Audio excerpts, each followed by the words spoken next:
And Illinois Congressman Adam Kinzinger, member of the House Foreign Affairs Committee and pilot for the Air National Guard. Good to see you this morning. Hey, thanks. Good to be with you. Okay, so what do you make of these new deployments that both South Korea and the Pentagon here are confirming will be deployed to the peninsula? Is it a show of force? Is it a warning? I mean, are those assets in place to actually do something if necessary? I think it's all of the above. I think the assets are in place to do something because whenever, if in fact, and God forbid, but if in fact military needs to be used, we need it on our terms. We need as many assets in place to have as many simultaneous opening strikes as possible to reduce the amount of return fire that can be done.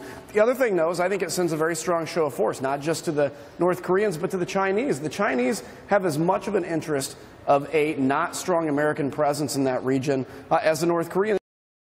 Our military we deploy to say, look, we're serious about this. It is empowering the diplomatic and economic instruments of power to hopefully compel the regime to denuclearize, because we cannot accept the Kim regime with nuclear weapons that can be delivered here when they've said they have every intention of doing it. A couple more interesting polls about how the president is dealing with North Korea on this issue of whether the tough talk the president's used, you know, fire and fury and all these kinds of things, total destruction, whether it's working or not. 70% say they don't think it's helpful. 23% say they do think it's helpful. And when it comes to how we should deal with this moving forward, should we focus on diplomacy and sanctions? 61% say that's the key.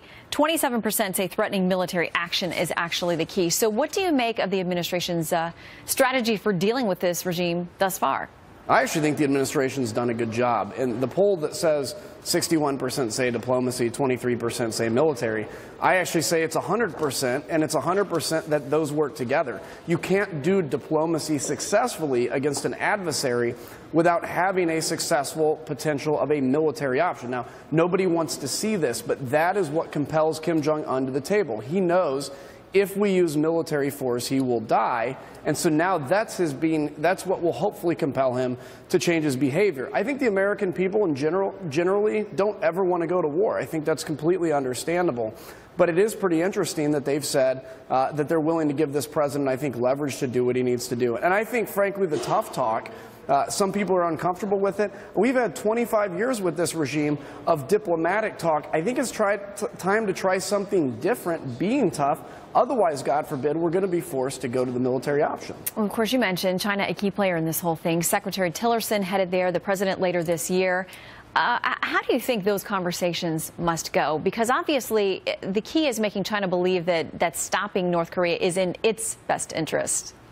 Well, be a fly on the wall in those conversations. China right now sees North Korea as a strategic buffer to American influence. They look at American presence in Japan after World War II and in South Korea, and they see that threatening. Okay, fine, I understand that.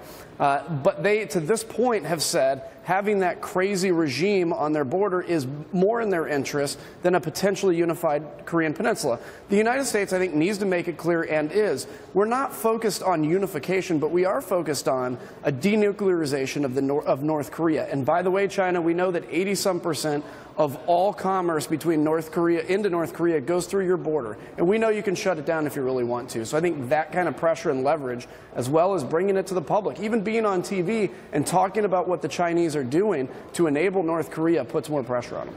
All right, Congressman Adam Kinzinger, great to see you. Thank you, sir. Anytime. Thank you.